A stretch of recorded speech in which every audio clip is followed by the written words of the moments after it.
In a rare move, President Trump has reversed course and canceled plans to hold the 2020 G7 summit at the Trump National Doral in Miami. The leaders of the world's 7 most advanced economies will instead be staying at the Motel 6, 15 miles outside of Tallahassee. The world leaders will now be able to enjoy the motel's free cable TV service, plus a complimentary breakfast in the lobby annex. Responding to the announcement, Germany's Angela Merkel said she hoped they would have those miniature blueberry muffins, which she enjoyed so much last time she was there. The decision to hold the summit at the Doral had come under fire from Democrats who said that housing the world leaders at a luxurious, well-run resort with Trump's name on it would give people the impression that the president was a successful businessman who was capable of restoring the nation's economy and bringing sanity to our international relations, which would in turn expose the Democrats and their mainstream media for the dishonest hypocrites and incompetents they are. In a statement to a gathering of reporters, all of whom, strangely enough, looked exactly alike and were named Chuck Todd, House Speaker Nancy Pelosi said, quote, "Holding the G7 at the Doral would be in direct violation of the emoluments clause of the Constitution. Our founding fathers did not want the president hanging around all day using emoluments until his whole body was as soft and pink as a girl's so that our enemies would believe we were weak and were tempted to invade," unquote. When one of the Chuck Todds told Miss Pelosi that she may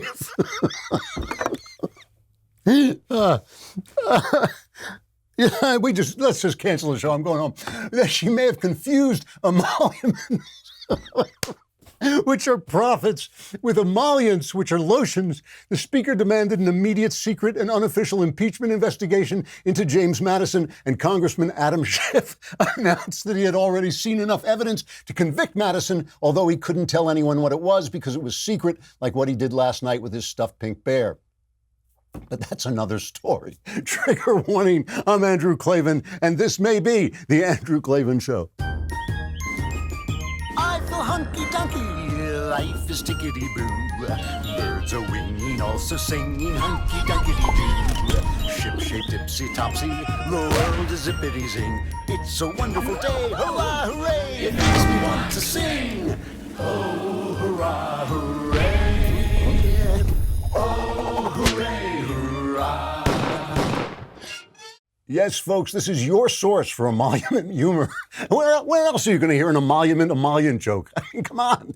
Nobody else does that. All right, let's see if I can get through the rest of the show instead of making a fool of myself. Oh, a happy fool, at least I'll say that. A while back, I do not remember how long, I made the comparison between Donald Trump and Randall Patrick McMurphy, the hero of Ken Kesey's excellent novel, One Flew Over the Cuckoo's Nest, which was later made into the famous film starring Jack Nicholson. That comparison applies now more than ever. McMurphy is not a particularly good guy. He's a roustabout, a braggart, and a brawler, and a drunk, and he wangles his way out of a prison term by pleading insanity, and then he's put into a mental institution, the Cuckoo's Nest. In the institution, where he finds a group of men subtly controlled and manipulated by an evil nurse who pretends to nurture them with motherly care, but is really a castrating bitch. She's named Nurse Hillary, or maybe I'm confusing her with every other feminist bully in America. Anyway, out of sheer orneriness, McMurphy teaches the men in the institution to rebel, to reclaim their manhood, and to break the chains of the insane institutional society that has neutered them. In other words, he is put in perhaps the one and only situation in which his roustabout character, his aggression, his disregard for the rules, make him and him alone the necessary man, a hero. Likewise, Donald Trump. The guy can be a loose cannon. I don't always like the way he treats people. And of course, I don't always agree with him. I don't always agree with anybody who's not named Jesus. But it is increasingly clear that he has been put by history or luck, or I dare say the living God, in the one situation where his outsized character and his roustabout nature make him and him alone the necessary man. The left, who promises to nurture us with motherly care, is really a castrating bitch who has driven our free systems to the very brink of extinction and is now making its final push to socialize and thus destroy the last best hope of mankind. Republicans, like the madmen in the Cuckoo's Nest, have sat by and watched this happen while offering theories and fine speeches, just like in the novel, which you should read, by the way, while the socialist creep went on day by day. Randall Patrick McTrump has come swaggering into this madhouse with all his outside outsized features and flaws. And it's not just the best thing that could have happened to this country. It's increasingly clear to me that it's the only thing that could have happened that might just save the last remnants of our founding. Trump may not succeed in bringing down this madhouse. He may be destroyed. He may destroy himself. But if he even manages to break one window and let a little bit of the old American spirit escape and make for the territories, it will have been a work of God. I am rooting for him every step of the way. And I've become more convinced of this as things go on, and I'll show you why in just a sec. But first, let us talk about Ring. I am getting a new Ring system put into my house because I travel all the time. I'm going to be traveling, for speeches, and I want to make sure that people are safe in my house while I'm away. Ring's mission is to make neighborhoods safer, and with the season changing and school in session, it's even more important to keep an eye on your home and those you love. Ring helps you stay connected to your home anywhere you are. So if there's a package delivery, a surprise visitor, you'll get an alert. You'll be able to see, hear, and speak to them all right on your phone. You can even make sure your children make it to the bus on time and get home safe at the end of the day. I really like this because it just gives me peace of mind, and it's great technology for keeping track of how things are going at home while you're traveling. As a listener, you have a special offer on a Ring starter kit available right now with a Ring Video Doorbell 2 and motion-activated floodlight cam that automatically turns on a floodlight when people come onto your property at night. The starter kit has everything you need to start building a ring of security around your home. Just go to ring.com/Klavan. That's ring.com/Klavan. Additional terms may apply, but the only important term is Klavan, because you got to know how to spell it to get the deal. And it's Klavan. There are no E's in Klavan. I want to play something before I get started, or as I am getting started, that I neglected to play last week. I had it all racked up and then I got distracted and I didn't get to it. But this is from this wonderful site I'm always telling you about, Newsbusters, which you should check out, which is just as a watchdog on the bias of the mainstream media. And they put together this brilliant video in which they show you the media just echoing talking points that the Democrats send out. And these talking points are discussed on phone calls, on conference calls. They are spread around. And what you will hear, if you're not watching, what you'll hear is first a Democrat saying something and then the echo in the media. The actions of the Trump presidency revealed the dishonorable fact of the president's betrayal of his oath of office. The president has been exposed violating his oath of office. The president of the United States has betrayed his oath of office. Violations of his oath to the Constitution. Unprecedented breach of the oath of office. Betrayals of his oath of office. The president has admitted enough. We have got enough information at this point. He has already confirmed what he's done in broad daylight. We've basically got a confession. He has already confessed to this crime. The president has already admitted. The president admits he did it. The White House and the State Department continue to orchestrate this massive cover-up. We are watching a cover-up by the president of the United States. They've been in the business of trying to cover up. Implicated in a cover-up. There's a cover-up. The cover-up, the attempted cover-up. To interfere with the Congress's ability to call before it relevant witnesses will be considered as evidence of obstruction. Trump's strategy, it's pretty clear. Obstruct, deflect, confuse. So what you're hearing when you hear the news, is the Democrats. And what you're hearing when you hear the Democrats is the slow move to socialize this country as much as it's possible to do politically at any given moment until we are a socialist country. And that means that you make the money, you work, you earn it, they spend it. They decide where it is. They shut down your free speech by declaring it's hate speech. They deplatform you. They make sure, Mark Zuckerberg went to Capitol Hill and said Facebook is in favor of free speech, and the Democrats attacked him. They said, no, you're playing Trump ads. You can't play Trump ads. And Kamala Harris wants Trump taken off Twitter. It's really funny. Leftists love to snarkily compare guns to penises, basically. They say it's a phallic symbol, and if you're insecure about your manhood, you have to carry a gun. Let me tell you something. They're right. They are absolutely right. You don't need a gun. Men need guns if they want to be free. Guns are for men who don't want to be taken care of, but want to take care of themselves and are willing to fight to keep that right. And if that's an extension of your manhood, it's a pretty useful one because you'll need it to stop what they're trying to do. Let me play you a cut, an amazing cut, really, of Alexandria Occasional Cortex. She had her weekend at Bernie's. Bernie Sanders, passed away, unfortunately, passed away of a heart attack a few weeks ago, but they're still carrying him around from place to place. And there was this massive rally for him in New York, and AOC backed him and gave her gave him her coveted endorsement. And here is what she told people that we need for the future of America. The future and our future is in public systems, and it's publicly owned systems. Because we need to take power over our lives again. I don't know about you, but I don't want Mark Zuckerberg making decisions over my life. I don't know about you, but the Waltons have already been making decisions over our lives, and what we got was nothing.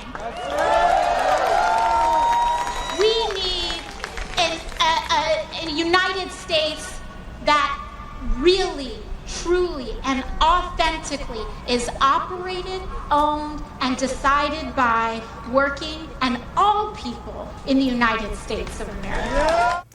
Yeah, I hope you were paying attention to that, because what she's saying is if you want to be free, you have to give everything to the government. Free people like Mark Zuckerberg, who built a business, and the Waltons who build businesses, they can't be free to do that. It has to be owned by the government in order for you to be free, okay? Individuals can't be free because then they can do what they want. But if the government can control everybody, then you're free. I mean, that's 1984 Orwellian reasoning. I don't even think she's smart enough, to be honest with you, to be Orwellian. I think she's a product of a public education system that simply doesn't teach kids civics, or she doesn't even know how this country works or what it's about. She is just talking, echoing stuff that she has heard. But she's Nurse Ratched. That's a government of Nurse Ratched. That's the evil nurse in One Flew Over the Cuckoo's Nest who tell you that they're going to take care of you, but in fact are taking away all your freedom and basically leaving you, sitting there in a chair, absolutely useless and helpless. Let us talk for a moment about Boll and Branch. I've told you this a million times. I never sleep, and yet, when my wife is gone, I sleep even less. And now my wife is gone, and so I'm really, really enjoying these Boll and Branch sheets. There's not a minute of the night that goes by when I'm not awake thinking, wow, these are great sheets. They're comfortable. They're beautiful. It must be amazing to sleep in these sheets, but I have no idea. What makes Boll and Branch sheets unique is that each sheet is crafted from 100% organic cotton, and that means Boll and Branch sheets not only feel incredible, and they really do, they also look great. And since Boll and Branch sells exclusively online, you don't pay that expensive retail markup. That's half the price, but you get twice the quality. You will love these sheets. Try them for 30 nights and see for yourself. If you're not impressed, return them for a full refund. You might have to call me because you'll be sleeping. You'll be fast asleep, so you won't know how great the sheets are, but I'll be lying awake, so I will know. Go to bollandbranch.com today. You'll get $50 off your first set of sheets plus free shipping in the U.S. when you use the promo code Klavan. That's $50 off plus free shipping right now at bollandbranch.com, spelled B-O-L-L and branch.com, promo code Klavan, bollandbranch.com, promo code Klavan. And you're thinking, Boll, anybody can spell Boll. How do you spell Klavan? It's K-L-A-V-A-N. All right, let us take a trip. I'm going to play two press narratives that are coming down the pike, okay? The first one is from the New York Times, a former newspaper, from Knucklehead Row, their op-ed page. Here we go. Oh, hey, hey, oh, hey, ho, let's go waltzing down to Knucklehead Row. Now, this is by Michelle Cottle, who is a member of the Times editorial board. But how we know it is a narrative that the Times is selling is because last week we played James Stewart, a Times reporter. I think he's still a Times reporter, maybe a former Times reporter, who's got a new book out called Deep State. And he makes exactly the same argument. This is what she says. President Trump is right. The deep state is alive and well, but it's not the sinister anti-democratic cabal of his fever dreams. It is rather a collection of patriotic public servants, career diplomats, scientists, intelligence officers, and others who from within the bowels of this corrupt and corrupting administration have somehow remembered that their duty is to protect the interests not of a particular leader, but of the American people. You remember that Twilight Zone episode, It's a Good Thing, with the kid with magic powers kept throwing people out into the cornfield, but everyone was so afraid of him, they had to say, oh, it's a good thing, Billy. It's a good thing you sent him out to the cornfield. That's what this is. Yes, we sent your democracy into the cornfield. It doesn't exist anymore. Spies, that's what they mean by intelligence officers, spies and bureaucrats are running the country and are going to correct the mistake you made by electing Donald Trump according to the systems built by our Constitution and our founders. But it's a good thing. It's a good thing, Billy. It's a good thing we threw your democracy out into the cornfield. What this really is, and why it's coming up now, This is a confession. You know how you confess something before, your spouse gets home? You say, listen, now you're about to find out that I did something stupid, so I'm going to tell you about it. This is a confession. They are confessing that Barack Obama and his Intelligence and Criminal Investigations Committee, he used those committees, James Comey in the FBI and John Brennan in the CIA, he used them to spy on Donald Trump and to help Hillary Clinton in her collusion with the Russians. He did that, and it's about to be exposed by the IG at the DOJ. It's about to be exposed by the Department of Justice investigators. They're confessing before that happened. It's a good thing. Oh, it's a good thing. And their insane argument is that when Donald Trump then called the Ukraine and said, hey, you ought to investigate some corruption, the corruption in the last election, like with, Joe Biden and all those people, that was the crime. The crime was that Trump wanted it investigated in the Ukraine as well as here. That's the problem. That's their insane argument. It's a good thing when Obama does it. It's a good thing when the spies leak the information. Oh, this Adam Schiff who's closed the doors on his impeachment investigation, but is leaking stuff to us, your trustworthy New York Times, and will tell you what Adam Schiff wants you to know. It's a good thing. You don't want too much freedom, because then, you'll make all these mistakes like electing people that we don't like. That's what they're telling you. That is the narrative. So they have confessed, yes, we're Nurse Ratched, but we're not castrating you. We are actually taking care of you with motherly care. We're living in One Flew Over the Cuckoo's Nest. We actually are.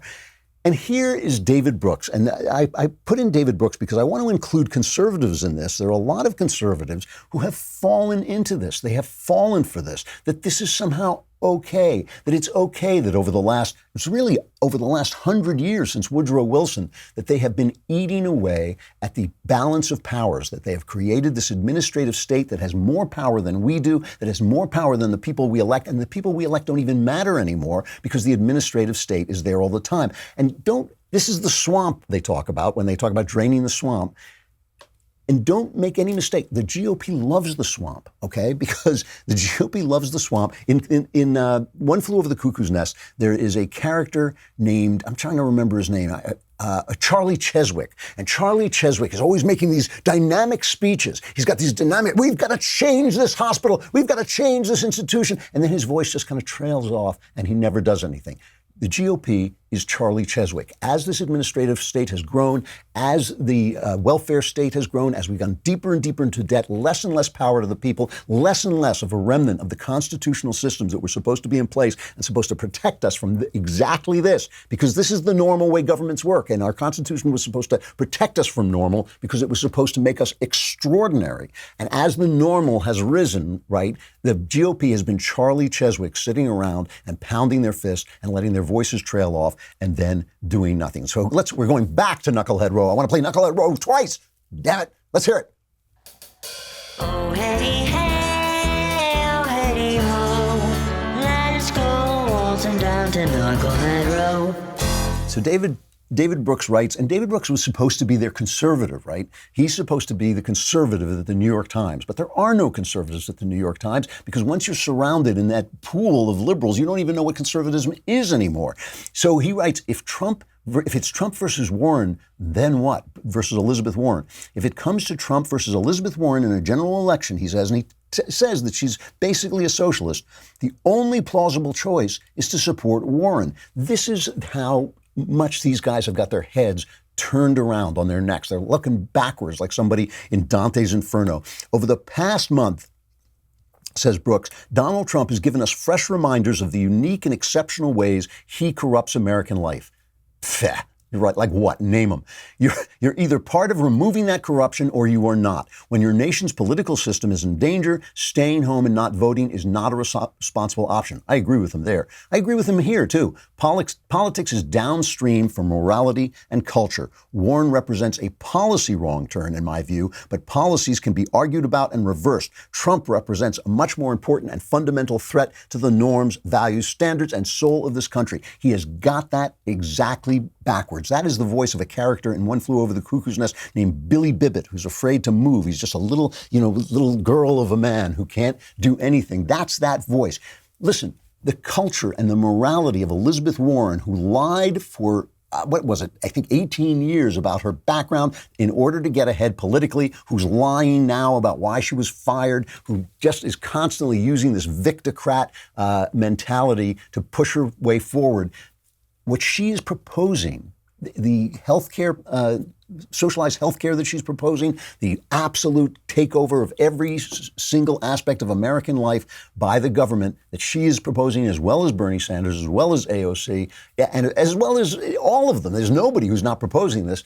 That is a moral collapse. That is a complete collapse, because the morality here, the culture that you're trying to preserve, is freedom. And Trump, with his American boorishness, with his wildness, with his scattershot way of doing things, he is that. He's the symbol of that. He's the spirit of that. Look, again, utter freedom like that can be disturbing, and sometimes Trump is disturbing. But what has he done exactly? What has he done? Name the thing. They can't name it. What he has done is he has broken the system in the cuckoo's nest. That's what he has done. What he has done is he has brought disruption to the cuckoo's nest, and all the crazy people, like David Brooks and the left, all the crazy people were enjoying that cuckoo's nest because it worked for them. It was comfortable for them. They got their meals, they got their prestige, they got to write, and everybody said how bright they were, and he has broken it all, and he's trying to break it all, and they are doing everything they can to stop him. It is just an amazing, amazing thing. And their big thing is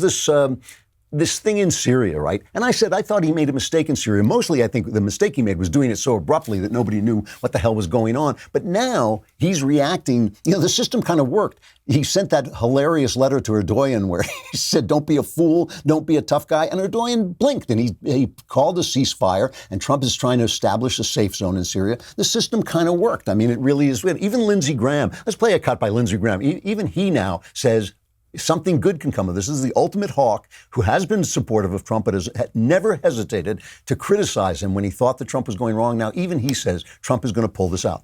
I am increasingly optimistic that we can have some historic solutions in Syria that have eluded us for years if we play our cards right.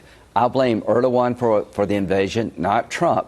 But here's what the president told me over the weekend. Here are our objectives. To make sure we have a demilitarized zone between Turkey and the Kurds. The Kurds were the allies who helped us defeat ISIS. They lost 10,000 soldiers. We've lost 8 in 4 years. God bless the 8. But it was the Kurds who did most of the fighting. Protect our NATO ally Turkey from elements of the Kurds that they considered to be terrorists. A demilitarized zone occupied by international forces, no Americans, but we provide air power. The president appreciates what the Kurds have done. He wants to make sure ISIS does not come back. I expect we will continue to partner with the Kurds in the eastern Syria to make sure ISIS does not reemerge. That is in our national security interest, and we owe it to the Kurds. The big thing for me is the oil fields. President Trump is thinking outside the box. I was so impressed with his thinking about the oil. Not only are we going to deny the oil fields falling into Iranian hands, I believe we're on the verge of a joint venture between us and the Syrian Democratic Forces who helped destroy ISIS and keep them destroyed to modernize the oil fields and make sure they get the revenue, not the Iranians, not Assad, and it can help pay for our small commitment in the future. That's typical Trumpian thinking, right? That was stuff he was saying during the election, that he thought we should take over. If we're going to go into these countries and fight for their freedom, we should take over the oil fields and make sure that the money doesn't go to the very people we're trying to stop. So all of this, they keep using bigger and bigger adjectives and more accusations. It's treason, it's this, it's that. But what has he done? What has he done? All he has done is he has disturbed the manners of the madhouse and brought the chaos out into the open. Because if you think it wasn't chaos before, remember, we had Barack Obama sending like platforms full of cash to the Iranians who hate us or terrorists, and they're building a nuke. And that was Obama. That was, no drama Obama. Everything is under control. Everything's fine. The Middle East was on fire under Obama, but there was no chaos there. But now it's chaos and immorality and how horrible he is, and it's all nonsense. All he's doing is breaking the glass. He is breaking the glass in the china shop. And sometimes, look, he does it indiscriminately. It's just his character. It's his nature. Sometimes he does it wrong. Sometimes he does it right. But it needs to be broken because it has a system that is increasingly smothering the founding ideals and the founding systems that were put in place to keep you free. Again, freedom is not normal. Okay. Freedom is not normal. Top-down government, AOC government, where the government owns everything and tells you what to do. That's the norm. America is extraordinary. The Roman Republic was extraordinary. Britain under Victoria was extraordinary. Greek in Athens, the democracy of Athens, that was extraordinary. They come and they go and they die. Republics are living things and they die just like all living things. And all we can do as conservatives is keep it alive one more day. And Trump has done that. And again, it may just be the will of God that put him in this perfect place where his personality, his specific personality, is destroying the kind of claustrophobic, encroaching end of freedom that was coming upon us while the GOP dithered like the madmen in One Flew Over the Cuckoo's Nest. Let me tell you the other narrative the press is selling. This is on the front page of the Wall Street Journal, and all I can say is the writing is good enough where the narrative is very succinct. But listen to, it's a scam. Listen to this. President Trump faces increasing public and private scrutiny from his own party over a series of recent White House moves as the House impeachment inquiry reduces his margin of error with fellow Republicans and makes him more vulnerable to attack. In the past several days, Mr. Trump has been forced to drop plans to host next year's Group of Seven summit at his Doral golf resort, and a top aide has tried to walk back comments. This is Mick Mulvaney, the chief of staff, linking Ukraine military aid to an investigation of the president's political opponents. The fallout of Mr. Trump's decision to withdraw U.S. troops from Syria has continued to draw widespread criticism, including from Republicans. Now listen to this line. Mr. Trump's support within his party will face fresh tests this week. This is not the line. Hold on. As key witnesses from the State Department and Pentagon are expected to testify in closed hearings before a trio of House committees on the president's dealings with Ukraine. Here's the line I want you to listen to. Few in the GOP have gone so far as to suggest the impeachment effort against Mr. Trump is warranted, and Republicans have often remained supportive of the president on that issue, despite any disagreements on specific policies. But Republicans are making clear to the White House that it is becoming harder to justify blanket support for the president in the wake of recent events. So in other words, nothing is happening. They don't like the Syria move. The Republicans, a lot of the Republicans, they said so they don't like the Syria move. They complained about it. Their complaints actually helped, I think, Trump get the ceasefire that he wanted in Turkey. But the wall of support for Trump in this impeachment thing is solid. I know because I got this call last week. People saying, the Republicans, they're going to desert Trump because, he's kind of going crazy and we're not so happy. We're going to... Baloney. We had Kim Strassel on. She said that that's not true.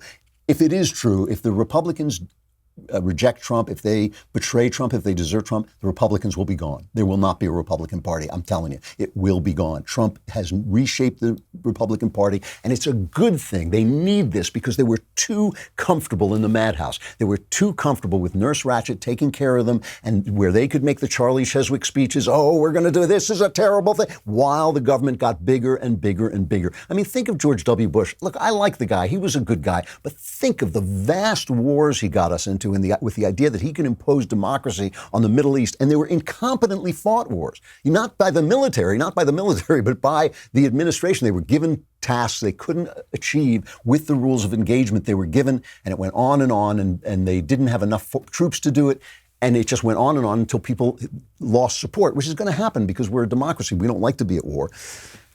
Think about that. Plus, he increased spending, he increased entitlements, George W. Bush, and we had to support him because all we had on the other side were socialists. I mean, that's what essentially happened. And everybody says, George W. Bush. Now they say, before they were calling him Hitler, but now he was a gentleman as compared to Trump. We don't need gentlemen. We need Randall Patrick McMurphy. We need somebody to break the window and let the American spirit free. So this is nonsense. This is the stuff this Mitt Romney people are floating. And let's talk about this Mick Mulvaney thing. Mick Mulvaney went out and he gave a large press conference in which he was saying, here's what he said. You know what? I'm going to take a break here because we got a break to say goodbye to YouTube and Facebook. Come over to dailywire.com. Subscribe. Today is the new episode of Another Kingdom is available to everybody. I hope you're listening to it because it is absolutely terrific, and Knowles is doing a great job, and all the sound people are doing a terrific job. But if you subscribe, you will get it a few days early, which is great. You'll also can be in the mailbag and ask questions and have all your problems solved, which is pretty good. It's only $10 a month, $100 for the year, and with the $100 subscription, whoa, you get this exquisite Leftist Tears tumbler made by material from Olympus. We bring it down, we mine it on Mount Olympus, and we bring it down to make the tumbler here. All right, come on over to dailywire.com.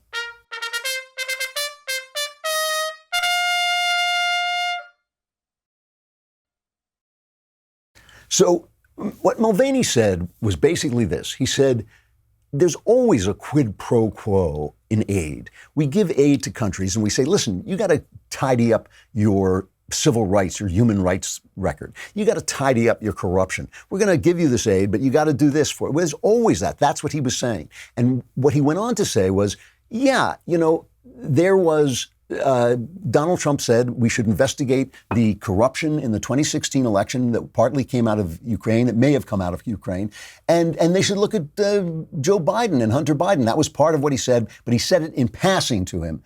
And John Karl, let's play the earlier quote. John Karl then challenged him on that. Did he also mention to me in the past the corruption related to the DNC server? Absolutely. No question about that. But that's it. And that's why we held up the money. You just described as a quid pro quo. It is funding will not flow unless the investigation into the Democratic server happened as well. We do that all the time with foreign policy. That when he said that's why he held up the money, he was referring to something, the long speech he had made before that, saying, we do this with foreign policy where we hold up aid until the corruption is ferreted out. The Ukraine is famously corrupt. And Trump wanted to get some of that corruption out and made that a condition of the aid. That is typical American policy. And just because they can use quid pro quo, which now seems to be the only Latin anybody in the press corps knows, they think that that's an impeachable offense.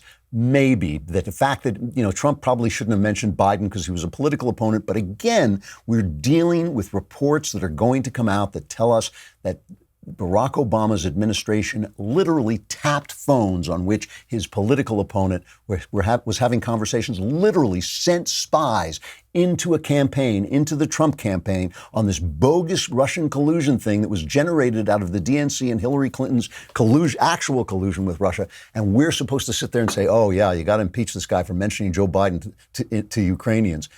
It's garbage. It is garbage. And the whole thing is that this entire structure, the Wall Street Journal too, love the Wall Street Journal, but they're part of it too. This entire establishment structure has been absolutely comfortable and fine with your freedoms dissolving into this administrative state. They're telling you, yeah, we did it, but it was a good thing. It's a good thing we sent your democracy out into the cornfield. They're telling you that. They're saying it out loud. They're saying the quiet part out loud now because that's how arrogant they are, and it's also how desperate they are to stop Donald Trump. This Russian thing, I just got to stop for a minute and talk about this Russian thing. This is like a guilt, what's it called? Projection. It's a guilt projection. Hillary Clinton had Russian disinformation against Donald Trump about him having prostitutes and all this stuff. And now she sees Russians everywhere. She's on a podcast. She's interviewed. She now says the Russians are manipulating several of the candidates on the left, including, well, let's hear what she says. I'm not making any predictions, but I think they've got their eye on somebody who's currently in the Democratic primary and are grooming her to be the third-party candidate. She's the favorite of the Russians. They have a bunch of sites and bots and other ways of supporting her so far. And that's assuming Jill Stein will give it up, which she might not because she's also a Russian asset. Agent, yeah, she's a Russian asset. I mean, totally. And so they know they can't win without a third-party candidate. And so I don't know who it's going to be, but I will guarantee you they'll have a vigorous third-party challenge in the key states that they most need it. She was asked if she was referring to Tulsi Gabbard, and she said if the if the nesting doll fits, if the Russian doll fits, wear it. So she was, and Gabbard struck back. Here was her response. Let's take cut one. Look, here, let me tell you what this is about. This is about Hillary Clinton sending a very strong message saying that because I am and have long been calling for an end to our country's foreign policy of waging one regime change war after the next, the likes of which we've seen in Iraq, in Libya, and ongoing in Syria, and because I'm calling for an end to this new Cold War and nuclear arms race, that I am a Russian asset and that I am a traitor to the nation that I love. And not only are they saying that about me, they are basically sending this message out to every veteran in this country, every service member, every American, anyone watching at home who is fighting for peace and who is calling for an end to these regime change wars, this new Cold War and arms race. They are saying that you are also a Russian asset, that you are also a traitor to this country. That's really what's happening here. And all this is backfiring because everybody notices that Hillary has some people on the left actually think Hillary is right, that Tulsi Gabbard is a Russian asset. But whether that's true or not, it's backfiring because she made the accusation without evidence, same as they're doing to Donald Trump. And what's just hilarious to me, and Tulsi Gabbard, is also a leftist. She's a total leftist. I mean, she had a while where she said some kind of seemed a little bit reluctant to endorse abortion, but that's gone away. She was kind of against gay rights, and then she sort of turned that around. I mean, I don't know why gays and abortion should always be lumped together. It just seems ridiculous to me. But anyway, she's kind of playing to the left. So she's not any kind of a voice for freedom at all. She just is a little bit more appealing than the crazies, the other crazy people in the party, like Elizabeth Warren and Bernie Sanders. Anyway, it's this kind of craziness, this idea that somehow we have to be afraid of the Russians when I'm afraid of the Democrats. I mean, Vladimir Putin is a bad guy. He's the new czar. That's what he is. He's a czar. And if somebody made the joke, there was no Ivan the Wonderful. The czars of Russia have always been bad people. Ivan the Terrible. Putin is terrible. He's a bad guy. But I'm not afraid of him. I'm not afraid of him. I'm afraid of the Democrats. I'm afraid of the press. I'm afraid of people telling me that it's a good thing when an administrative state is going to undermine an elected president because we don't like him. That to me is terrifying. The fact that they are openly calling for socialism and people are lining up around the block to get to Bernie Sanders, even though he's passed away and he's obviously just a stuffed character now. I mean, it is incredibly sad to me that our education system is now producing people. They're producing people like AOC who doesn't know anything. And so they think socialism sounds great. I'll be free if the government owns everything. It'll be like I own it. And then I'll be a free, it's like that's the level at which they're thinking. That frightens me. If Trump comes in and if he blusters around and knocks over some statues and breaks some windows and lets a little bit of free American spirit out, I will toast him until the day I die. He'll be on my deathbed. I'll be saying, "Go Trump." The guys who got this right, and I'll end with this because this is the most important part to me. The guys who got this right are the evangelicals. They basically decided. Everybody made fun of them for being hypocrites. Oh, you're supporting this guy who slept with hookers and who cheated on his wife and who was a billionaire playboy and all this stuff. And they said, yeah, but he's not a Christian guy, but he's our guy. He's going to do the right thing. And they compared him to King Cyrus because King Cyrus in the Bible, it's in Isaiah that's prophesied that King Cyrus will free the Jews from the Babylonian exile. And he did. He sent them back to build their temple and have a life again. So King Cyrus was not a Jew, but he helped the Jews. And so what they said about Donald Trump is, I said this when Donald Trump was running. I said he's the first post-Christian president. And by that, I didn't mean that he was a bad guy or worse than anybody else. What I meant was he's not even pretending to have Christian values. He's not even pretending. He would say, you're a loser. You don't even have any money. Jonah Goldberg would attack him. He says, Jonah Goldberg can't afford to buy a pair of pants. All those things are anti-Christian. Christians basically say the losers will be winners. That if you don't have any money, maybe it's because you're a good guy who hasn't given in to the world. So Trump was like the first post-Christian, the first guy willing to run on principles that were openly not Christian principles. And yet the Christians said, he will support the freedom we need to do what we need to do. And that prophecy is coming true, partially because of the way the evangelicals have flattered him and treated him, but partially also because Trump is now surrounded by some true Christian public servants, and they are speaking out. Bill Barr, the Attorney General, who's the one guy in this whole thing, I mean, he's the guy I like best right now. I mean, he's the guy they're trying to basically delegitimize because he's been so honest and so forthright about going after Obama for what the Obama administration did and investigating them openly. But he made a speech at Notre Dame. And the left is going insane. They're saying, it's bizarre. What a bizarre, it's disturbing. And he went and he said, look, secularism is aggressive. And I called secularism a cult the other day. And he basically made the same points I made in my speech to the Acton Institute about how secularism replaces religious solutions with oppressive materialist solutions. So instead of going to a priest and confess your sins, instead of having sins, you're politically incorrect, and so you're thrown off Twitter and you lose your job, right? They're doing all these things that they think are going to replace the religious systems that we have for dealing with spiritual problems. They're going to solve all those problems by materialist means. That is leftism. Leftism is the spirituality of Hegel turned into the materialism of Marx. That's what leftism is. And so he went and he said, no, we have to fight back. The public square is not supposed to be secular by default. This is the lie they're telling us. Oh, yeah, well, you can have your religion, but don't bring it into the public square. That's not American.